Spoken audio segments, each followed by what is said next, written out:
This is so awkward because you can't see anything or Right. anybody. Yeah. They can all see us, can't they? Yeah. That's right. Welcome. My name is Pat Kwitzel. I'm the buyer and author program coordinator at Magic City Books, and want to thank you all for spending a little bit of your Tuesday night with us. We are really excited to welcome Marie Mutsuki Mockett and Paisley Rekdal for our event this evening.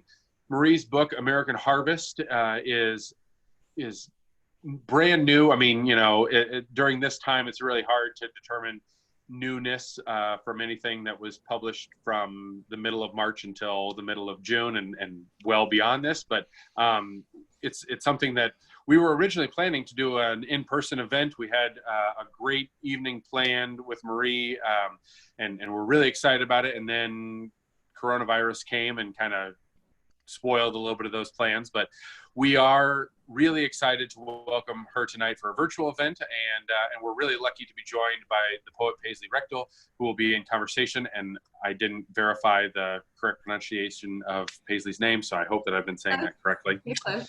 Good. And so we've got a number of author events that are kind of coming up. This Thursday, we've got a great event scheduled with Robert Bryce, who has written a book about electricity. That was another one that we were originally going to do in person and have moved to a virtual event. It's called The Question of Power, and we'll be back at 7 o'clock on Thursday. We've got more coming every Monday and Thursday. And then, of course, a big one, the tickets just went on sale this week. We've got Colson Whitehead joining us on Monday, July 6th. It's a ticketed event. It's one of the few ticketed events that we're doing virtually, but half of the proceeds for that event are going to be going to the John Hope Franklin Center for Reconciliation. And so we really hope that a lot of you will be able to join us for our event with Mr. Whitehead. He'll be in conversation with Ben Montgomery, who is a Tulsa native and the reporter for the Tampa Bay Times, who actually broke the story and did a lot of the investigative reporting that kind of led into Mr. Whitehead's novel, The Nickel Boys, which was, of course, named the Pulitzer Prize winner for 2020. And so if you haven't read that yet, it absolutely should jump to the top of your reading pile right beneath American Harvest by Marie Mockett, so that we can so that you've got a nice summer of reading planned for you. So it looks like most everybody has come in. Just a couple of little notes for you. We have the Q&A enabled, and so if you have any questions for Paisley or for Marie, please use them there in the Q&A, and we'll get to them as we go. And there will be links to purchase the book through Magic City Books, through our online store, that are going to pop up in the chat. And so be on the lookout for those. You can always just wait until the end, go to magiccitybooks.com, and then click on the virtual event store and be able to look at tonight's books, as well as the upcoming author programs and a few of our past ones. So thanks very much all for joining us. We are excited to have Paisley and Marie joining us tonight. I will back away and allow them to take over. Thank you all very much. Have a great night. Okay. Thank you, Marie, for inviting me to do this with you. I'm so excited because I just tore through the book. I read it so quickly, and it's just been a delight. It's just been a delight reading it. And it's such a kaleidoscopic and very timely book. And so, but I'm going to ask you kind of questions that go through the book, because I think a lot of people might just be hearing about it or might not have read it in general yet. So I just want to start with kind of a large, but it's the question of the book, which is, this is a book about farming, food, and faith.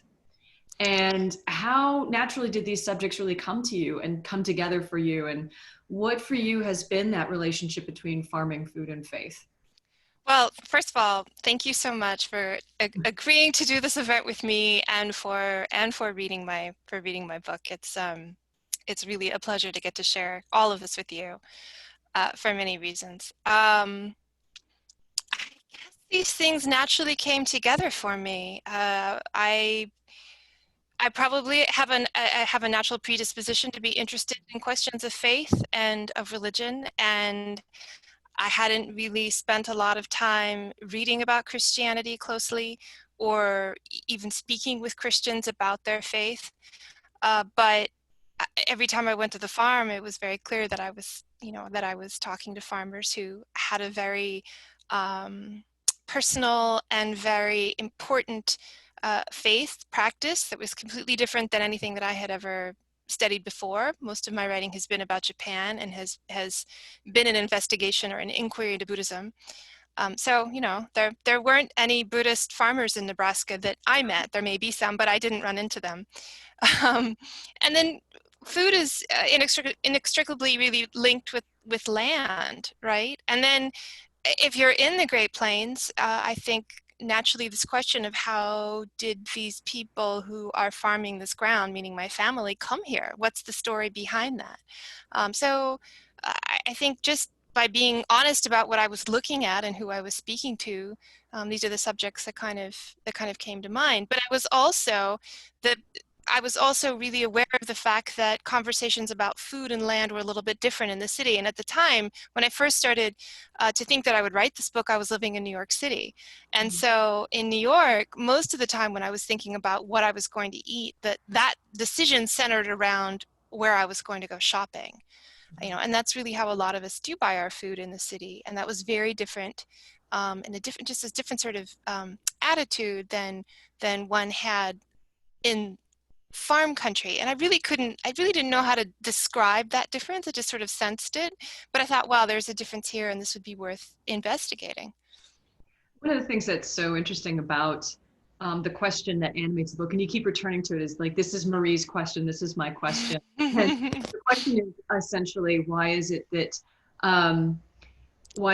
farmers are coming from this very, very religious worldview that might reject evolution in some ways? Why are they so pro GMOs? Why are they, for genetically modified foods? And why is it that city dwellers have this fetishization in some ways around the organic? And so hovering around there is this question of what is organic, what is genetically modified? And I found some of that really fascinating in the book. And I'm considering you're biracial, and I'm biracial. There's this idea of genetic modification and divisions and bifurcations that come together. But I'm wondering if you could talk a little bit more about that question, the idea of that, the difference between, I guess, the farmer's ideas of farming and the city dweller's idea of what food should be. Right, and what is natural and what is not natural. And you're right, there is a sort of a personal, if one is biracial, one has a personal relationship to that question. But even beyond being biracial, there's a whole question of, does one get vaccinated or not? And if you get vaccinated, are you not natural? If Western medicine and advanced medicine has intervened at any critical point in your life, is that natural? Is that not natural? So those are sort of basic questions. But you're right, that was the question that I used to as a launching point. And in some ways, it's really not a fair question at all, and it's a gross oversimplification, and I do investigate that in the book too. But early on in the book, I recount a trip that Eric, who's the main character, who's a what we call a custom harvester, who in fact right now I think is either still in Oklahoma or they might have moved to Kansas to cut wheat. Eric in the book comes to visit me at one point in New York City, and he wants to take a field trip to Whole Foods, his first time ever in Whole Foods. He's in his 50s at this point. And he walks around and he looks at all the food and he says, Marie, this is all marketing, like the way that the food is so lovingly and carefully described in the store. And he sees food as being objectified, as you say, in a way that it isn't if it's in the field. So my thinking about this continues to expand, but this question gets examined so many ways. There's a time that we go hunting for pig because wild pig is a problem in Texas where the wheat harvest begins, although I hear also that the pigs have extended their territory up into Oklahoma. And most of the time we don't eat the pig, but once we do, and I joke and I say, well, this is what we call field to table in the city, right? Whole restaurant is on exactly that premise. Yeah. But then there are also instances where we have these conversations with people who are with farmers who are just trying to make their crops work better and not, you spend so much time waiting for a field of anything to ripen, and the farmers want to have the best possible chance of success, and so that may mean planting a strain of wheat that is more drought resistant or that is shorter so that it doesn't take up so much moisture to produce a head of grain. And that's kind of advanced farming, an advanced farming technique takes a use of science. And then I met a lot of people who really wanted to talk about soil and the quality of soil, and who said that this soil, I guess, and water really help determine what the crop is going to do. And so, that can be quite sophisticated knowledge that most of us at our desks don't think about. Yeah. I want to talk about soil a little bit, actually. Okay. This book really changed so many of my opinions and my assumptions as a long-time city dweller who's had no relationship at all, it turns out, I guess, to the food she eats, because I was under the impression that Monsanto was just bad, and that Right. Roundup was just bad. And I loved the way that the book, in investigating this question of soil and some of the paradoxes that you just described around science and natural, actually questions some of those assumptions about Monsanto, and talks a little bit about why farmers have been very pro Roundup in a lot of ways. So it's a Right. much more Yeah. complicated, yeah. It's difficult because it is true that you have a handful of corporations which are controlling these specialty seeds or the chemicals. And actually, Monsanto, the generic form of Roundup, was released at some point in the 90s. I don't remember off the top of my head when, but that really lowered the price of Roundup, and that was when it became more widely used. Before that, it was quite expensive, and people couldn't necessarily afford to buy this expensive herbicide.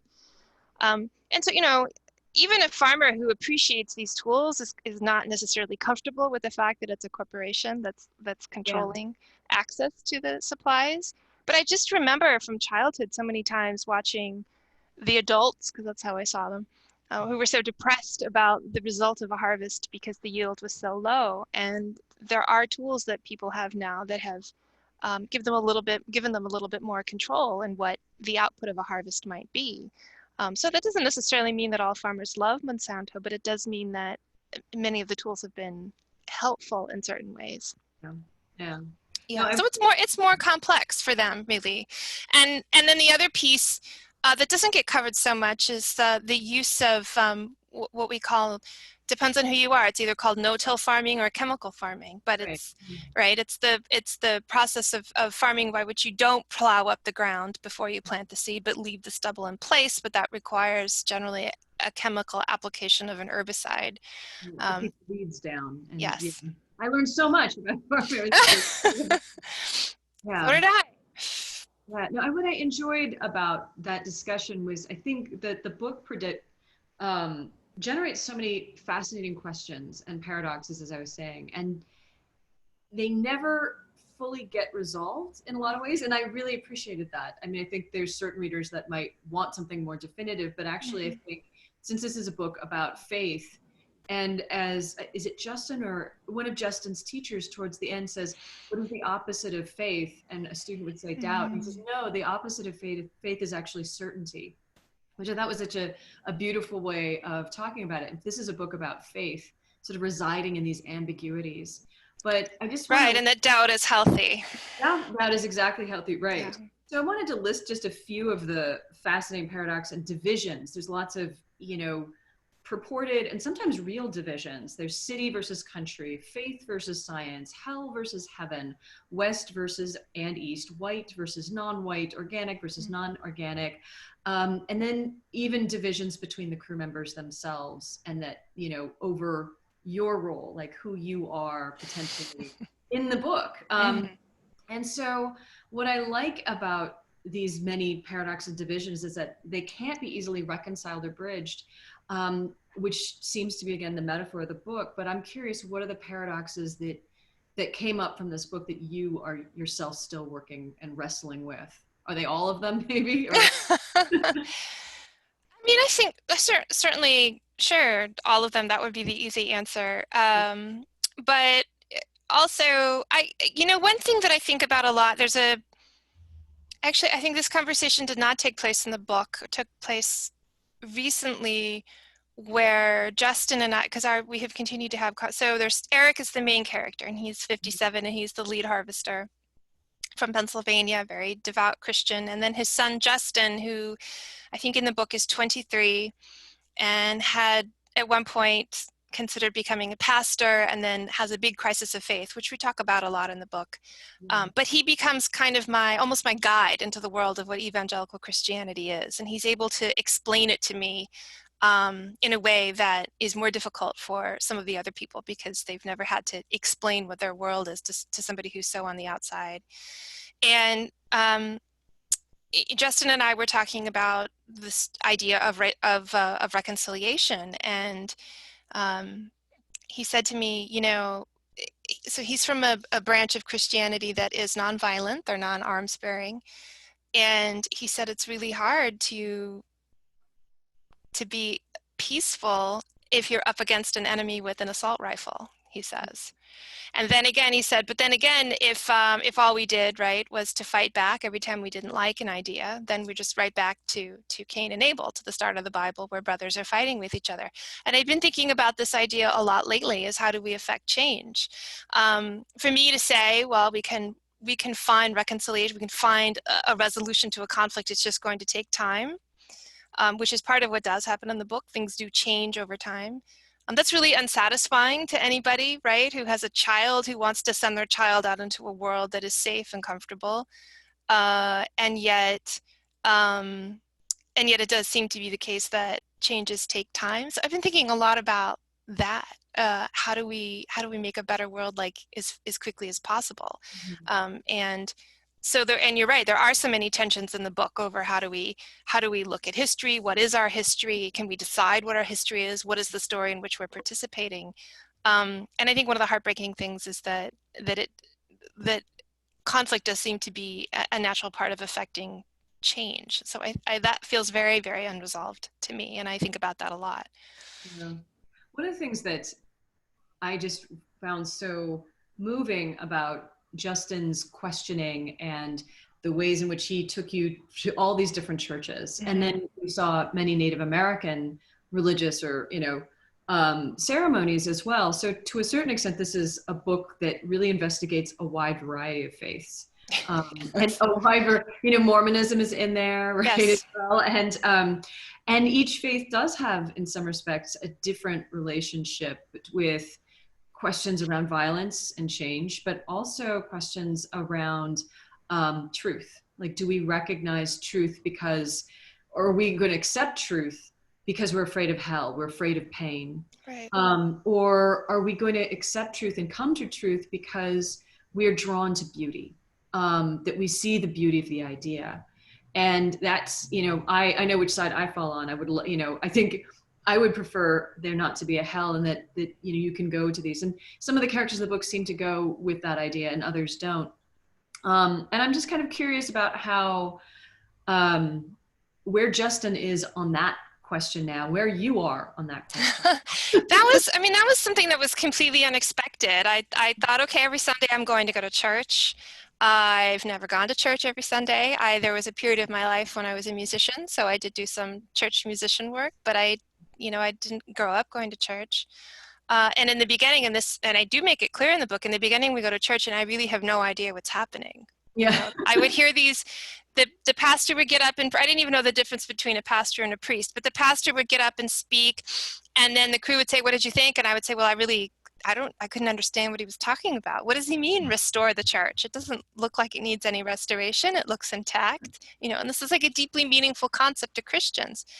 But I did over time realize there were people who I was comfortable with who would say, and I started to be able to have conversations with people who could spell this out, that they didn't want to be motivated by fear, and they didn't feel that being motivated by fear was a particularly good idea. And there's a house church that I go to in Nebraska, and I have a conversation with a Christian. And a house church just means there's no priest. They meet in their church, and they or in their home rather, and talk about the Bible in a way that I found incredibly beautiful, and for me incredibly pure. And the one of the characters says to me, well, I just was taught that you shouldn't scare anybody into believing in God. you know, that it's the sort of thing that enters into your heart. In other words, it's an experience that actually is beyond language. And that made complete sense to me. And I understood why, you know, that's also very difficult. And so throughout the book, there are these characters who I end up connecting with, and I realize, oh, they are all people who believe this, who don't think we should be motivated by fear, but who want to sit with what's uncomfortable and question why they're uncomfortable. And they have a genuine relationship with God and prayer to help them understand what it is that is the source of their discomfort, and they hope that it leads them to correct action.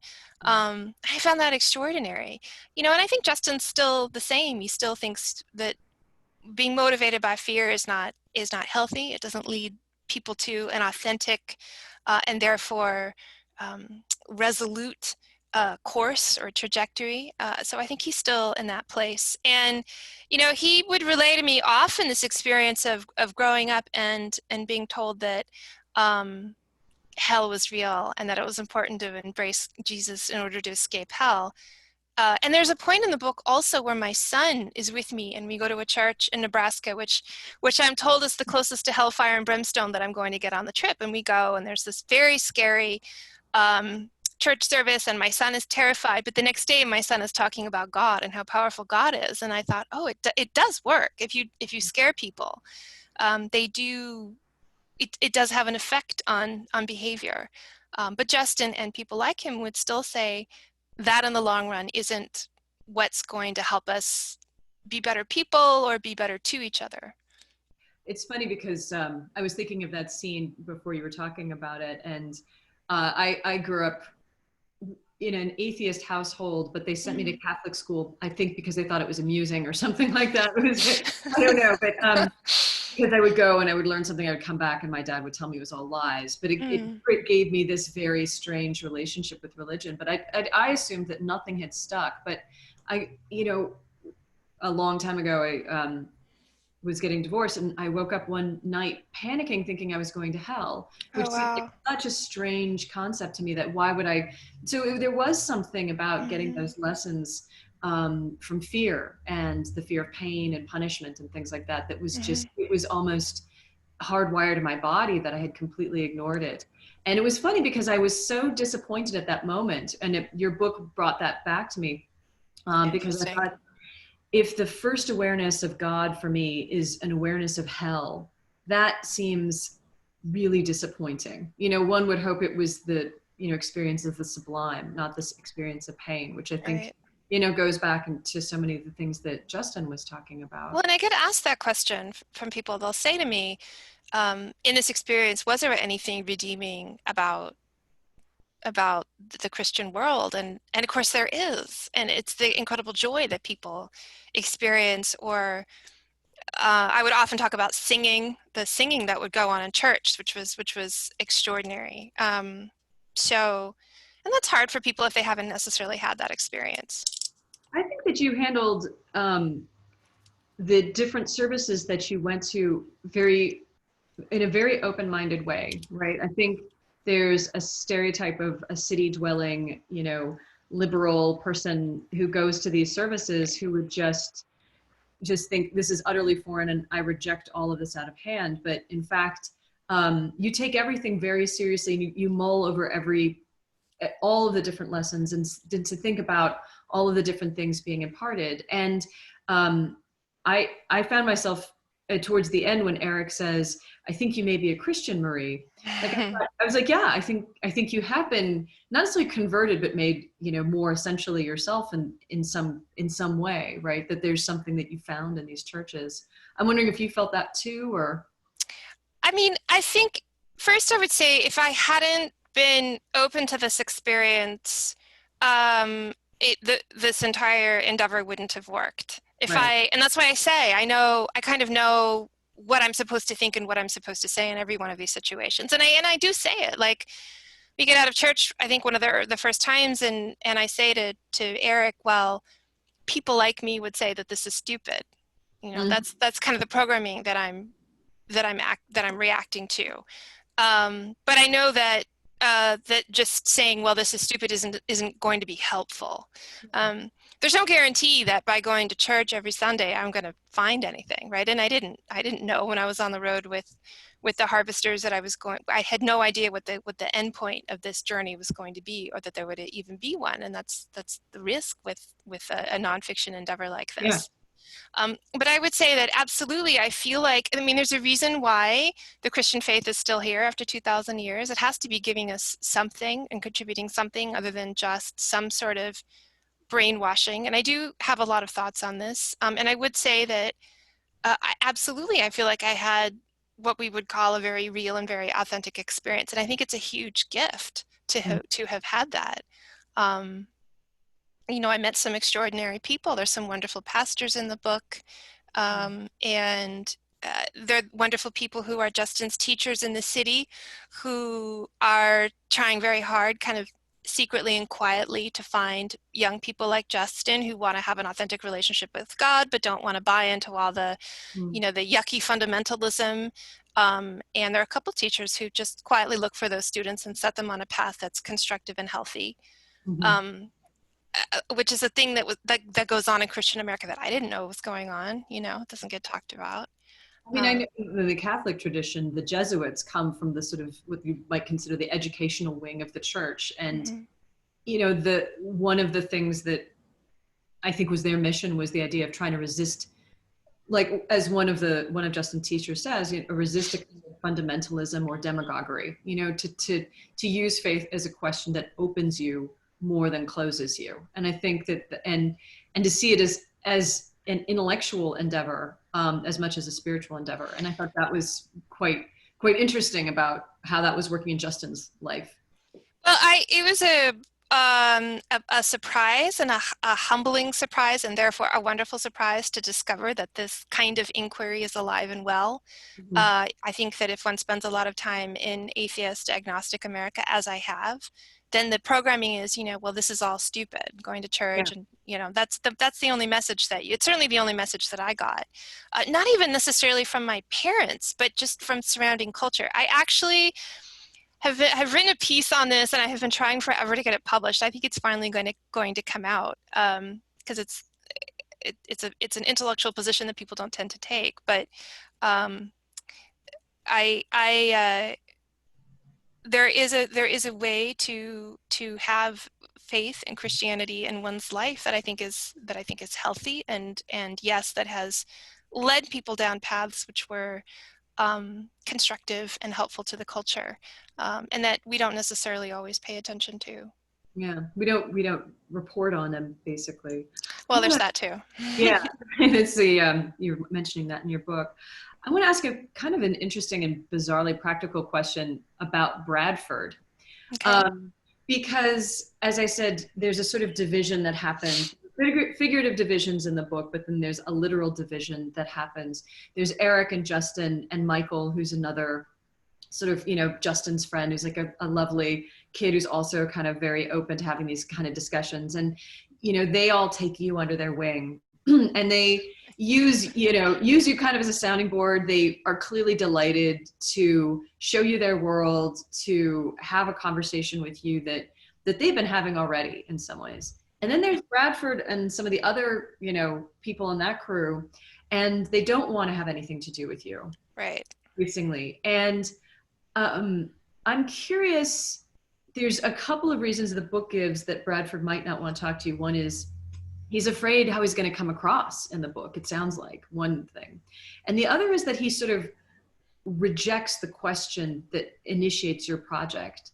And he's like, that's sort of just not the question, this idea of, you know, organic farming or this or whatever. That's not the question. I'm curious what you think Bradford's question is. Like, if he were to write this book, what would it be? It's a great question, and I don't know. I mean, I think there was a scene that I had to cut from the book where somebody actually came to visit, and a friend of mine who is half Syrian and half white. So clearly like me and, you know, and other. And she came and had lunch in the trailer, and as soon as lunch ended, the guys all got up and ran out of the trailer. And Eric, and she was completely startled. And Eric looked at my friend and said, well, I'm sorry, but they're shy. Mm. And I do think that that's part of it, you know, and that for people like us, we're used to wandering around asking a ton of questions, asking too many questions, using too many words, and getting all fancy. And you know, he's there to harvest wheat and harvest it well, and not have a truck fall over and not have anybody get hurt. And here's this grown woman wandering around asking a question all the time, which is not, you know, particularly helpful. And so that's not to say that he wouldn't necessarily have any questions. It's just, you know, it probably was sort of in the way, really. I was just in the way all the time.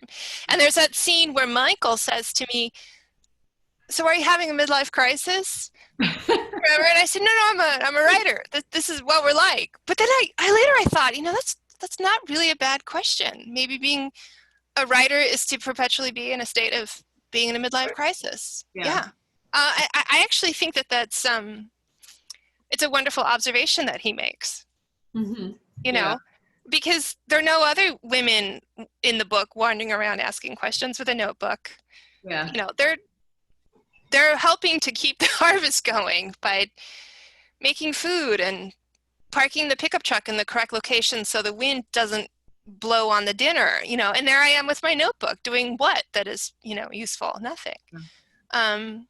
So I don't know, you know, but if Justin were here, he might have something very pointed to say. And, you know, Justin makes it very clear in the book. He says, you know, look, the people in the country who are doing the farming, we need the people in the city to buy the food, because for him and for them, the division is very clear. It's city and country. Mm-hmm. So he might have a different answer to this question, but. Well, this kind of leads a little bit to another question I have, because I couldn't, obviously, and that's my husband back there, all that noise. Sorry, everyone, we're making dinner. Anyway, one of the questions that comes up again and again is who you are as a person, right? Not just a woman, but a biracial woman, and how that unsettles, I think, ideas of, you know, insider outsider and how people are going to react to you. And what I was saying before, that you've got a very remarkably open-minded way of approaching different ideas that might have been anathema to you as, you know, as a city dweller or as a liberal, you know, all those sorts of things. I'm wondering if there was a point in time where you're like, you know what, I'm not going to be open-minded about this, because some issues around women's rights come up. Some issues around Native American history come up, people of color come up, and I'm just kind of curious if you wanted to say anything about that. Were there places where you're like, this is the level, this is where I'm not going to go with these questions, I'm going to stay. This is what I firmly believe. Well, where there's certainly points where you can tell I'm feeling it, whether I was going to get up and make any sort of pronouncement. I really tried hard not to do that, because this is probably partly like being half Japanese and thinking I'm in their world. I'm a guest in their world. I don't understand everything that's going on. And if it were not for the people who I'm with, I wouldn't be here at all. And so I'm, you know, was trying always to be mindful of that, and I was remain very grateful for the experience. There are a few times where things were very uncomfortable for me. One would be, I was very upset by the time we got to Idaho and we were in church, and there had been some protests in Charlottesville over it's kind of weird actually to think about it, but over whether or not to take down these statues, these Confederate statues, which were in commemoration of Confederate actors, I guess. And then there were some riots, and there was a young woman who was killed. And I was really angry that we were in church and none of this violence was discussed, but we were blessing people who were going off to preach the gospel in Guatemala.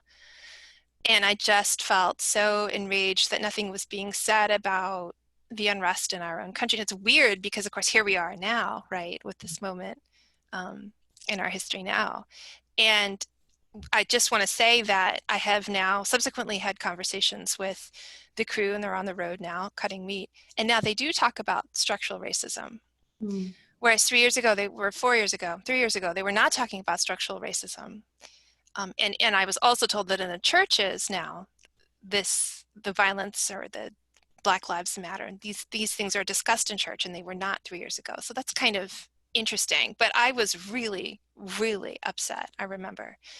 And then I had there's a whole series of events that happened in Idaho where I was invited to a Sundance, and I went to the Sundance, and and I'm not Native American, so I really didn't know what I was doing there. And then at the same time, I meet a woman who's also biracial, but had grown up on the reservation, who was Native American, who said something about believing that her land had been taken away because her people were not righteous. And it absolutely blew my mind. I mean, I could have said, hypothetically, yes, I'm sure there are people who have tried to justify to themselves through Christianity that it was okay that they lost their land. But actually hearing it, I mean, really broke me. Yeah. And it was very hard to be quiet about that and feel that was okay, and that any form of faith that would allow someone to feel that way about themselves and their own people and about history, that something was very, very wrong with that. But I put that in the book. But those are two times, I think, where I just felt rage like pouring out of me, and thought, I can't stay here. Yeah, no, those were two moments of the book I was also thinking about too. That moment, speaking to the woman in that very self-hating kind of, well, this had to happen to us, kind of that we weren't the right, we behaved badly, and so our land. And that's why we lost our land. Yeah. But she was talking to me in such a way that I thought, she wants me to hear her because part of her doesn't believe this, And I never had a follow-up conversation with her. And it's funny because there was a Native American who read that passage and said that this couldn't have happened, but it did happen. Yeah. But it is interesting because you, as an outsider in the book, you get to refract or reflect back or be a good sounding board for other people's doubts, right? Bethany is a woman harvester, yes. farmer who's there and seems to be reaching out to you at times, and then other times doesn't seem to feel comfortable reaching out to you. Obviously, Michael and Justin use you as a sounding board. And so I think it's difficult to say, this woman might be looking to sort of to sound this out. Like, does that sound right to an outsider? Yes. And I looked like her, right? And what do I, who look so different from the outside, think of this idea? Yeah. Talk about being biracial and that as both an asset and maybe not an asset as writing the book, because there's a lot of ways that the idea of seeing and being seen work as a metaphor in this book. And I'm just kind of curious in what ways you think your biracial background allowed you to see more. Who did it allow you to see? What did it allow you to see? And then after you answer that, what might it have made you not see?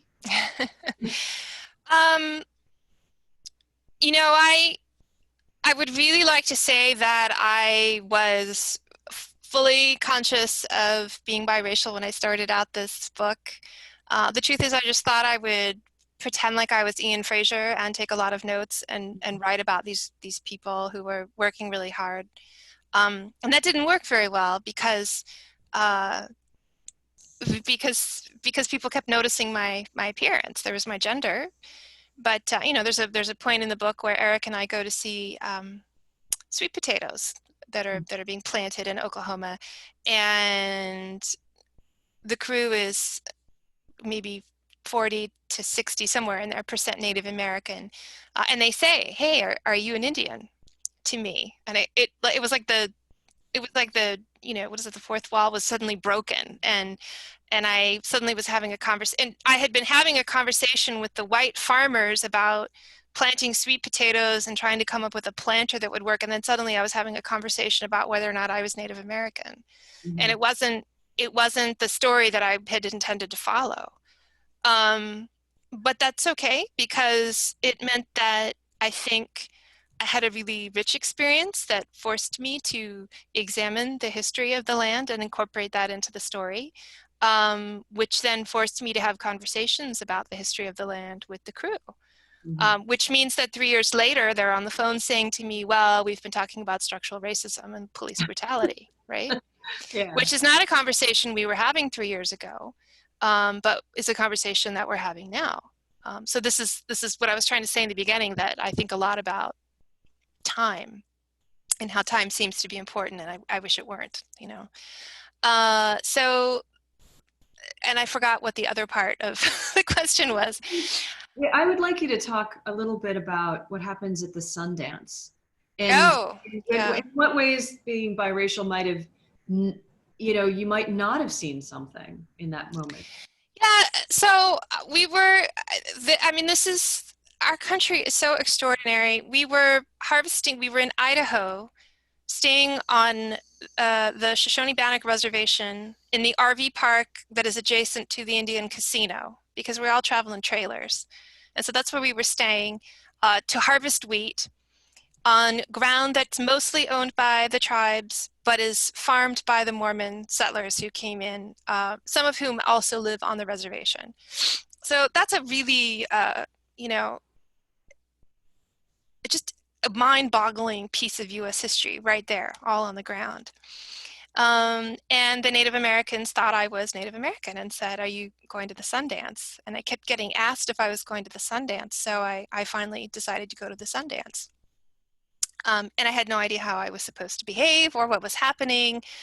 But I sort of convinced myself. One of them, I think one of the women I spoke to even said, you know, you should go to the Sundance. And I thought, oh, I should go to the Sundance. And by that point, I really felt so out of place with the crew that I was with, that in my mind, I had more in common with the Native Americans. And of course, our backgrounds are very, very different. But I had convinced myself that I was going to go to this Sundance and that this was going to feel familiar.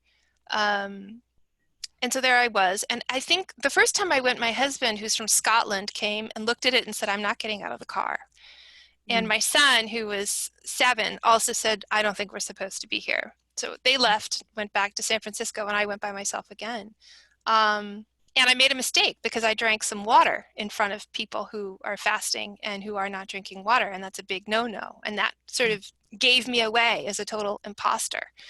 And so then I ran away and left, and I wrote about it in the book. And my first impulse, honestly, was, okay, let's just pretend that didn't happen. And then I thought, well, no, I can't pretend that didn't happen. That's a big thing that happened. That has to go into the book, and I have to include the fact that I really seriously embarrassed myself and examine in as much detail as I can right now what this means. And it was fascinating because I spoke to Mormons who were born on the reservation and grew up there, and who had been invited to so many different Native American functions and rituals, and they would say, but we've never been to the Sundance. But because of the way I look, I was invited. And, I continue to think about it and what it means and what I was doing there. And I think a simpler example is there's a time where Eric and I are speaking with some Native Americans, and Eric gets lectured on everything that the Americans have done to the environment via farming techniques, which are a catastrophe. And I was getting a story on how to find eagle feathers, because eagles land on some electrical pilings and get electrocuted and fall off. And if I went to this electrical piling, I could get my own eagle feathers. So we were getting completely different, stories, basically, and it was because of our appearance. And I think when you're biracial, at least for me, and I don't really say this in the book because it's hard to talk about, I wonder a lot of the time, like, is this all in my head that I think I look different, But those experiences were so clear because they told me that the way that I looked in this context really shaped what was going to happen to me and what the story was that I was going to get. I actually wondered how much of them seeing you as biracial was also because, as one character puts it later on, city is metaphor for race. right? Mm. So even the question you were asking about the difference, and some of the questions, the differences between city and country, get not by you, but maybe by other people racialized. It's a question of the people who are in the city are not white, and the people who are around here maybe are white. And so it's this thing that comes as a surprise for me at the end of the book, but it may also contextualize, why your appearance becomes really important to a lot of people, right? Like, what do they see you as? They see you, this appearance that you carries all of this historical, political, geographic kind of meaning, as well as racial meaning. And the easiest Sure. way to sort of say, I know you're an outsider, is to sort of say, Yeah. what are you, right? Like, Well, and I mean, and we can't, I mean, there were all, I was always wearing my jeans tucked into my boots instead of wearing my jeans over my boots, which is the way that people who are from the country wear their jeans. And they would say, "Why are your jeans tucked in your boots?" And I would say, "Well, they're fashion jeans, and I didn't get any country jeans that are supposed to go over the boot." Um, uh, it's interesting because my quote unquote city friends are the ones who most resist this distinction between city and country. Oh, that's interesting. They see that as a false divide. And yet people who are from rural environments are the ones who really feel a difference between their way of life and the city way of life. And why is that? Is it the way the media reports? It's probably partly that, but I think it's also the case that, farmers and people who are close to the land and live off the land and work with that machinery have a culture and have a knowledge base that is totally different from your average knowledge worker in the city. And I think that we can make the mistake of living in the city and being on the internet and listening to NPR and thinking we know the way the world works. Mm-hmm. And we don't actually know the way that world works. And I try to make it clear throughout the book how totally inept I am. There's a scene where we're in Nebraska and everybody's standing around looking at the air going, that doesn't feel right. It just feels wrong, And I'm looking at the Apple iPhone radar, which tells me 0% chance of rain, and then what happens? It rains. Yeah. And I think, how did they know? But they knew, and it wasn't even something that they could explain to me in a paragraph. But they could feel that they had this sensation that something was wrong. So I think that there is something to that we are products of physically the space that we occupy, and that we develop certain skills and ways of speaking and even physically relating to our geography. And so that's something that I was trying to get across, but that's very hard for people to accept necessarily. Yeah. All right, I'm going to turn to the utterly invisible audience. I've been talking to the void because we do have a couple of questions, and I should have said earlier that I was going to stop a little bit early so that people can ask questions. We do have two. Let's hope it's not racist, because that's great. Oh, here you go. So can you read those as well, Marie, or do you want me to read them out? We both look awesome. That's actually not a question. Thank you. But much appreciated. My son told me to dye my hair. Maybe I shouldn't say that, but he did. So I did. It's been months, but I dyed my hair. So Mark's question's a great one. Has the experience of traveling with these harvesters changed how you eat? I have, unfortunately, remembered how wonderful dessert is. Yeah, you mentioned dessert a lot. There's always dessert. Well, the thing is, there was. Every single meal there was dessert. And I think, people from what we call the heartland probably know that. I've been sheltering in place here in my childhood home, and the berries were ripe, and I turned around and made pancakes because we just had too many berries. So, there's that.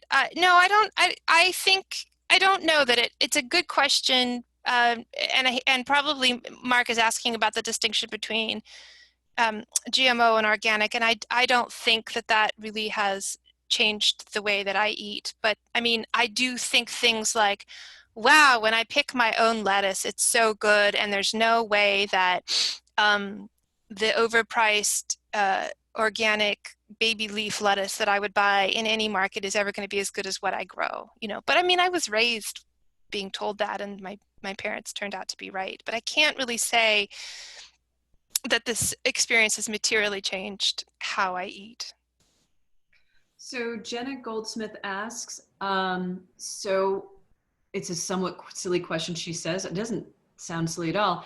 What do your city friends think about the book? It's a great question. What's the most common reaction now that they have read it? I think a lot of them haven't read it. Everyone's been busy. I hear all kinds of things. I hear things like disappointment that I have privileged white people in a story, which is not an uncommon kind of reaction. Why am I writing about white people? And I wrote 2 books that are set in Japan. I speak Japanese. I did some first-person research in Japan to write actually both of the books before. And I think it's valuable for me as a person of color to go into the heartland and to write about this side of the United States with what I think are kind of fresh eyes. I mean, there's a whole part in the book where Eric says he can see the difference between Anabaptists and Catholics and Mormons, and he tries to teach me to see the difference, which made me think about the times that I've tried to teach people to see the difference between Koreans and Japanese and Chinese. There's even like a game you could play online, like what's the difference between Asians? And so he's trying to teach me to see the difference between white people, which I think is valuable and interesting. But that's one of the responses is, why did you spend your time doing that? We don't need to hear about that. Then I also get at the other end of the spectrum, wow, I will never look at Christians or farmers the same way again. Which I think is interesting. But then occasionally there's the from city people, there's the why didn't you confront people question. Yeah. So, and that was not what I was after. I wasn't after coming up with sort of the standard way of confronting people with a question, but it was really trying to see if there was anything in the story of our relationship between city and country and agriculture, et cetera, that hadn't been talked about. And so that's what I was trying to do. I'd like to ask a sort of follow-up question to Jenna's great question, which is, have Eric and Justin read the book? They have. Did you give them drafts early on? And I did. There were all these things you're not supposed to do when you write a book of nonfiction like this, and I didn't follow those rules. And I did give them the manuscript. They've read it a couple times. Did they ask for any changes? They did. They did. They did ask me to change. They asked me to change people's names. Yeah. And so there was a wonderful phone call where Justin and I came up with alternate names for people.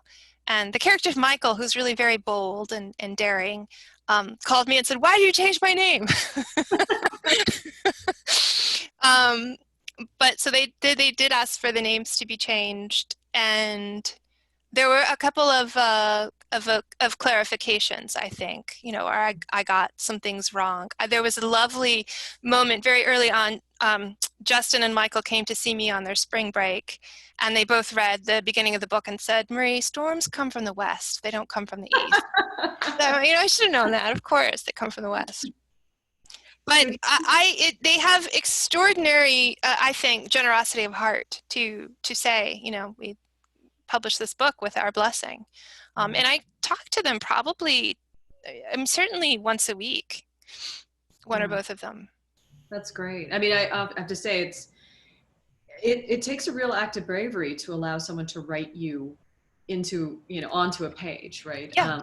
And it's scary to do it when you write about other people, and I think people forget. And so I was actually quite sympathetic to Bradford's, absolutely, which is that he seemed very savvy about how that could go, like how that representation was going to be entirely out of his hands potentially. And I was like, I always remind my students who are nonfiction writers, like, you don't know when you write about other people, you forget how vulnerable you are if you are written about. So I Well, really and appreciate that. Mm. and you asked me that question about how what I couldn't see because of my appearance. And there is the scene where my son comes to visit and we ride in the combine with Bradford, and my son has a wonderful time because Bradford is he's spinning around and charging up the hill, and and making it like a really fun experience for a little boy, and revealing what a fun guy he is. Yeah. And that's a side to him that I didn't get to see as just me. But when I was there with my child, suddenly he was able to sort of reveal some of this side to himself. I mean, this is a guy who helped his sister buy a gun, and I mean, he clearly has all of these characteristics which make him very loyal, and a wonderful person. But he didn't want to be open to me in the way that some of the other people did. And you know what? That's I also sort of feel like that's fine. He has that right. Oh, for sure. All right. This is a super easy question, not at all, but it's a wonderful one. So, based on your experience, how would you distinguish between evangelicalism and fundamentalism? Well, right. So, I mean, it is a question that's best answered by a scholar. And evangelicalism began as a form of Christianity where they were trying to be like the evangelists. They were trying to bring, I have good news for you, was I think what the evangelicals are trying to do. What's that? I was just like, I don't know if I trust anyone who's like, I've got good news for you. Right. Yeah, not in our cynical age. And I know that there's a lot of conversation among Christians about getting rid of the term evangelicalism because you see, you have a husband, I have a cat. Anyway, there's a move to get rid of the term evangelicalism because of how it's become conflated with fundamentalism. But so the way that I distinguish these sort of different denominations or relationships to Christianity would be there are people who I met, again, who are motivated by fear, who are afraid of doing the wrong thing, who are afraid of going to hell, who are afraid, really. And then there are people who turn to God as a way to have an open heart, and who know that, I'll say to Justin, I'll say to him, like, why is your faith still important to you? And he will say, because, Marie, I really believe that things are still not the way they're supposed to be. Things are not right.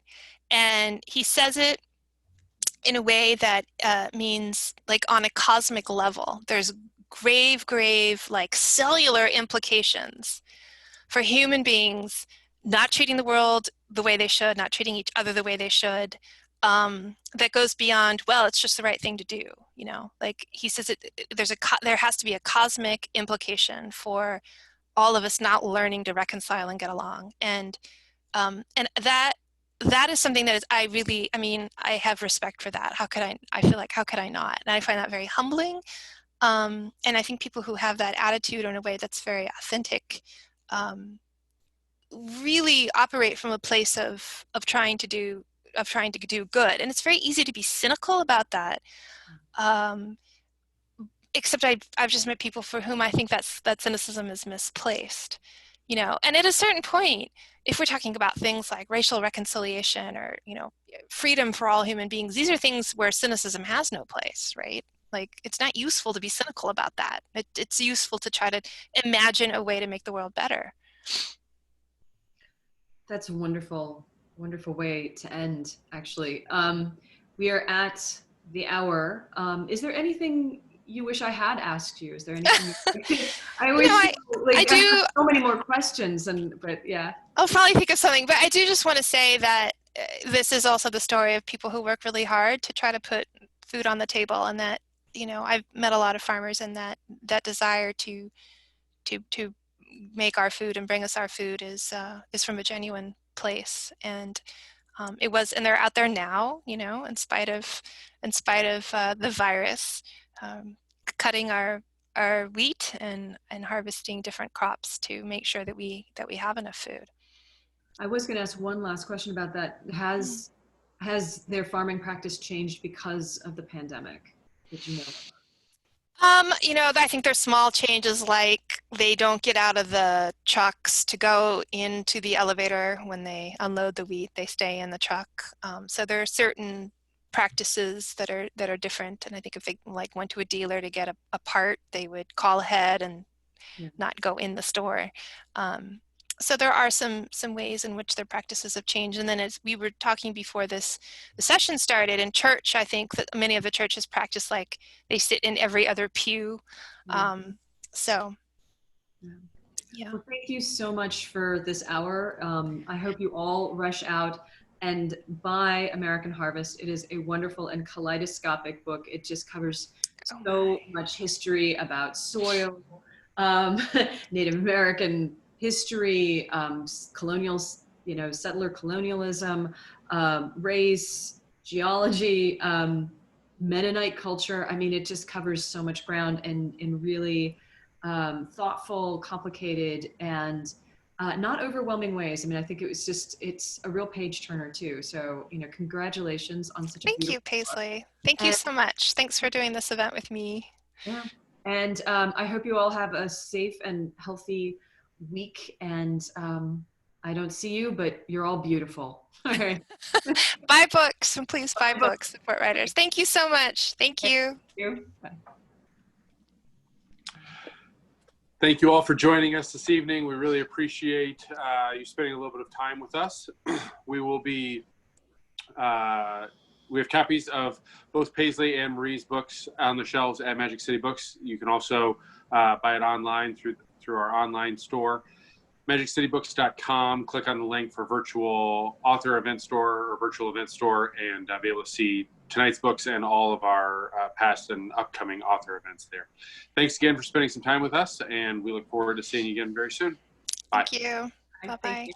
Thanks. Bye.